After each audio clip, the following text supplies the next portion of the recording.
when I was doing my research on this with the help of my team, you were the first NFL female insider. So you're a trailblazer. Thank you. OG. Yeah. I don't know if you get a lot of. I don't think you get your flowers while you can. Yeah. You see what I'm saying? Mm-hmm. But if it wasn't for Josina, it wouldn't be a lot of you. But I appreciate it. Yeah. And the last time I saw you, we were in Paris. Yeah, we did Fashion Week. And you were in your entire splendor there, doing you, both of us doing us always, without fear. Yeah. Without fear, dressing, being our total selves. So absolutely. We're in equal company. Yeah. So right now where you are, I will be remiss if I did not give you or allow you to use my platform to tell the people what do you have going on these days? So I'm currently at CBS. I was at ESPN for 10 years, Showtime for a year before that, Fox for 6 years before that. So, I've been in the game for a long time, Cam, long time. And so, I was out of the game for about a year, starting up my own thing while I was transitioning after, just processing everything that had gone on. Yeah. And, so I had started my own podcast, Undefined with Josina Anderson. And then Morris Chestnut was actually on that podcast, and I had asked him to start up a show with me last year called The Crew, which I had done with him, Derek Augustine. So I don't know if you've seen Godfather of Harlem. He's the one that played Muhammad Ali.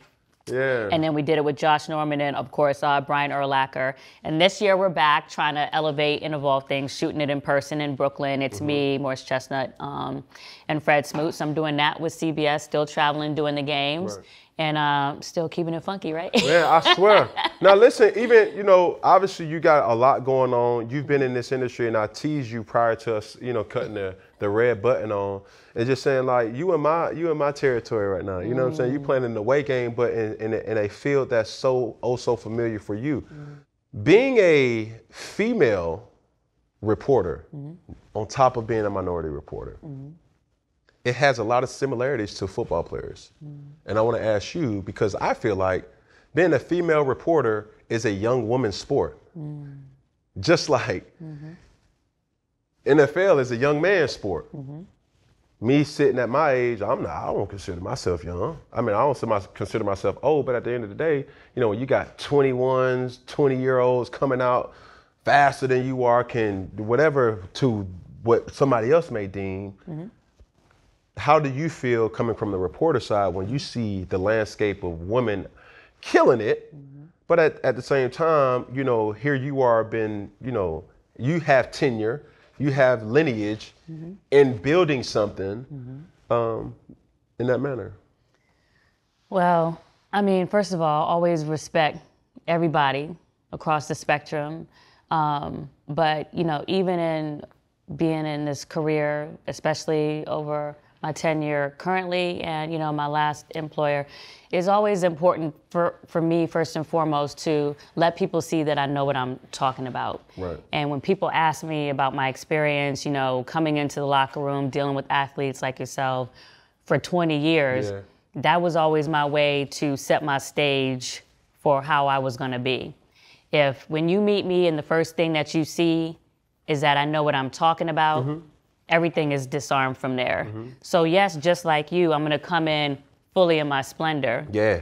And it's not for TV. I've been like this since jump. Going back to middle school and all that other stuff, I was voted best dressed and all that other stuff.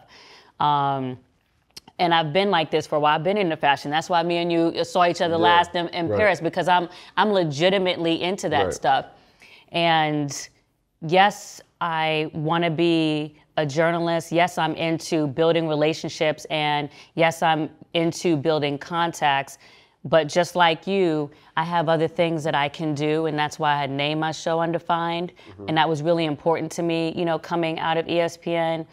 But I guess, for me, even when I see like some of the younger journalists coming up now, or even some of the ones that are left at the places that I no longer work, I do feel proud about some things. Like, so for example, when I was working at my last place, some of the things that I felt like were really important, just behind the scenes, and this is just off of the field, is that everybody get treated the same way behind the scenes. And it could be something as simple as... You're saying they did or they did not? It was important to me that they did. Okay. So, and what I mean by that, it could be something as simple as the makeup room or the green room.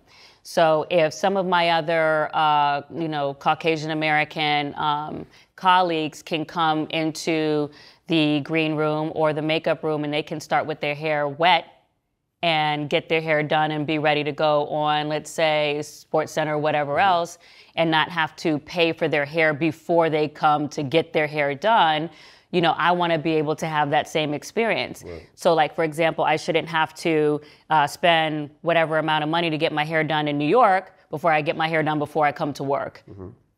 Or, for example, so I'm an insider, and obviously you have people that I respect very much, Adam Schefter, Chris Mortensen, or what have you, that break news and are known for doing that on those platforms.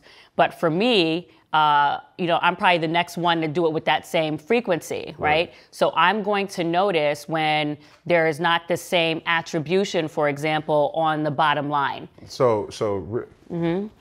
Yeah. That journalism coming out. Yeah. But nuke this shit down for me, please, because I will put some water to it. Because I'm hearing you when you say, and let's just keep it a buck. Yeah. If I'm a person, let's say I'm a Caucasian, the attention to detail isn't as strenuous to some, not all, let's just say some, and I have to be very mindful of saying this, of hair and texture and certain things, right? Now, Josina Anderson walks in there, Cam Newton walks in there, and it's like, bro, if you're not used to cutting my hair, you can't cut my hair. If you're not used to doing my texture of hair, then it's going to cost a little more, but that doesn't make, that expense is not something that you can just bypass because it has everything to do with my image. Or it doesn't make me extra because I'm asking. I feel like, and this is just one example, obviously there's many, but the same way there are products to take care of, whoever else's hair that's not like ours is the same way there should be for us, and if, we have, not to say it's exclusive to Black women, but if I got a track or whatever, it's not necessary that I'm saying I need you to be able to do a weave before I go on, but if something is, needs to be tighter, I do need you to have the string to make sure it's not falling off on the air. And I would say, I'm proud of that because I felt like that was something that I did speak up about, when I was there, in addition to what I was just saying about everyone having the same, recognition for the report that they would have on the bottom line, so that when people watching the TV, it's not just saying reported by Adam Schefter or Adrian Woj, or Woj. It would say, Josina Anderson or whoever else. And so that's something that I do feel like is an impact that I had. Now, when you watch, you not only see them, but you even see the regional reporters across too.